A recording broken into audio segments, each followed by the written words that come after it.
Arti dan pengertian Bhinneka Tunggal Ika. Arti dari Bhinneka Tunggal Ika adalah berbeda-beda tetapi tetap satu jua. Pengertian Bhinneka Tunggal Ika adalah semboyan bangsa Indonesia yang tercipta sebelum negara Indonesia merdeka. Semboyan Bhinneka Tunggal Ika ada pada lambang burung Garuda. Contoh yang ada di kehidupan dan memperlihatkan kebinekaan adalah berikut. 1. Saling menghargai perbedaan. 2. Saling menghormati sesama manusia. 3. Saling berbagi kepada semua orang. Pendapatku tentang kegiatan tersebut menurut pandangan IPS adalah bangsa Indonesia sadar berbagai penyebab kegagalan perjuangan kemerdekaan pada masa lalu. Salah satu penyebab kegagalan adalah perlawanan yang bersifat kedaerahan. Kalian ingat lagi beberapa perjuangan bangsa Indonesia di berbagai daerah. Bagaimana seandainya para tokoh seperti Imam Bonjol, Pangeran Diponegoro, Patimura, Sultan Hasanuddin, dan para tokoh lainnya bersatu mengusir penjajah.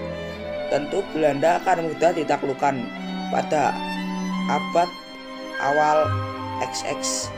Corak perjuangan bangsa Indonesia berubah dari yang bersifat kedaerahan menuju perjuangan yang bersifat nasional.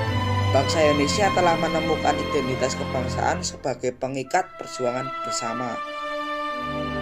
Pahami kebangsaan atau nasionalisme telah tumbuh dan menjelma menjadi sarana perjuangan yang sangat kuat. Ini dia contoh 3 pahlawan yang memperjuangkan Indonesia. 1. Pangeran Diponegoro, 2. Jenderal Sudirman, 3. Ki Hajar Dewantara. Pendapat saya tentang kegiatan tersebut menurut pandangan bangsa Indonesia adalah memahami Sumpah Pemuda adalah bentuk kesepakatan para pemuda dan pemudi Indonesia yang terkumpul dalam sebuah organisasi atau perhimpunan. Dalam buku berjudul Perhimpunan Indonesia sampai dengan lahirnya Sumpah Pemuda yang diterbitkan Kementerian Pendidikan dan Kebudayaan, Sumpah Pemuda lahir pada momen Kongres Pemuda 28 Oktober 1928. Sumpah Pemuda adalah ikrar persatuan pemuda dan pemudi Indonesia untuk memperjuangkan kemerdekaan.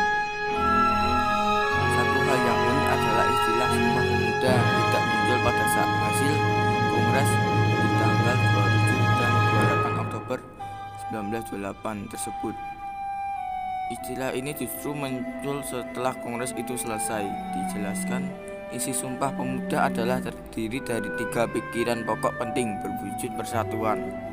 Pendapat saya tentang kegiatan tersebut menurut pandangan PPKN adalah Sumpah Pemuda yang diperingati setiap 28 Oktober merupakan salah satu tonggak sejarah pergerakan kemerdekaan Indonesia.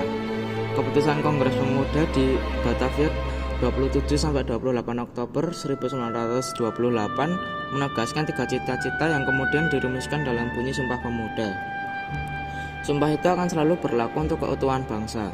Meskipun diperingati setahun sekali, Semat Sumpah Pemuda bukan berarti hanya berlaku sehari. Kamu bisa memaknai Sumpah Pemuda dalam kehidupan sehari-hari dengan cara berikut ini. 1. Mempelajari budaya yang ada di Indonesia. 2. Menggunakan bahasa Indonesia yang baik dan benar. 3. Menghormati perbedaan. 4. Berkontribusi memajukan bangsa. 5. Menabung untuk masa depan yang lebih baik.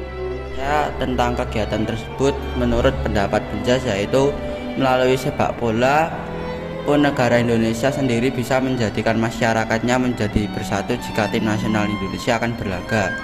Pancasila ketiga Persatuan Indonesia memiliki makna dan arti yang dalam, sepertinya cinta bangsa dan tanah air serta adanya toleransi antara umat beragama maupun suku atau ras, baik itu minoritas maupun mayoritas. Seharusnya antar manusia bisa mengakui dan menghargai sepenuhnya terhadap keanekaragaman yang dimiliki bangsa Indonesia. Adanya perbedaan bukan menjadikan sebab perselisihan atau pertengkaran, tetapi dengan hal itu justru dapat menciptakan kebersamaan dan nantinya tercipta kerukunan antar umat manusia. Contohnya, 1. Di setiap tim berlaga harus bisa menciptakan kekompakan. 2. Sesama tim harus bisa berkoordinasi sesama tim agar bisa mencapai kemenangan. Tim nasional Indonesia adalah tim yang berbeda-beda dari daerah yang ada di Indonesia. Para pemainnya berasal dari berbagai daerah yang berbeda-beda.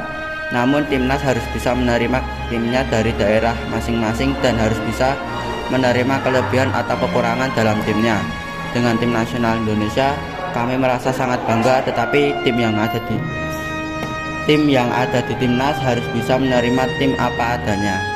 Syarat yang membuat kegiatan Kebhinneka-Tunggal-Ikaan dapat terwujud dengan baik adalah dengan perbedaan adalah suatu keberagaman yang bisa kita lakukan adalah menerima perbedaan tersebut dan menjadikannya sebagai bagian dari kehidupan. Indonesia adalah suatu negara yang banyak memiliki keberagaman, perbedaan yang beragam seperti suku, ras, etnik, agama, budaya, bahasa, dan adat istiadat di dalamnya. Salah satu cara menjaga dan merawat perbedaan yang beragam tersebut adalah dengan Bhinneka Tunggal Ika atau berbeda-beda tetap satu jua, merupakan semboyan negara Indonesia yang dijadikan sebagai dasar untuk mewujudkan persatuan dan kesatuan negara Indonesia, di mana kita harus menerapkannya dalam kehidupan sehari-hari. Syarat-syarat agar terwujud adalah tidak membeda-bedakan suku, ras, dan agama, dan tidak boleh menyombongkan daerah sendiri ke daerah lainnya. Kendala yang dihadapi dalam pelaksanaan di Indonesia adalah 1. Masyarakat yang kurang mendukung. Contohnya, kesenjangan sosial, kemiskinan, dan masih ada pemuda-pemuda yang memakai narkoba. Kedua, terjadi suatu perpecahan di berbagai daerah yang ada di Indonesia. Contohnya, tawuran antar pelajar di Indonesia, pelecehan seksual, bullying, dan body shaming. Ketiga, masyarakat yang ada di Indonesia sering membeda-bedakan suku, ras, dan agama. Contohnya, seringkali membeli suku. Dua, seringkali membeda-bedakan ras sehingga menimbulkan perpecahan. Kesimpulannya adalah bahwa di Indonesia masih menerapkan dan melakukan nilai dan prinsip Bhinneka Tunggal Ika. Contohnya seperti mapel penjas di atas, yaitu pemain timnas yang berbeda ras, suku, agama, dan mereka masih dapat meraih banyak prestasi. Mari kita terapkan nilai dan prinsip Bhinneka Tunggal Ika agar kehidupan kita lebih baik dan lebih berwarna. Dan jangan lupa untuk like dan subscribe ya. Terima kasih.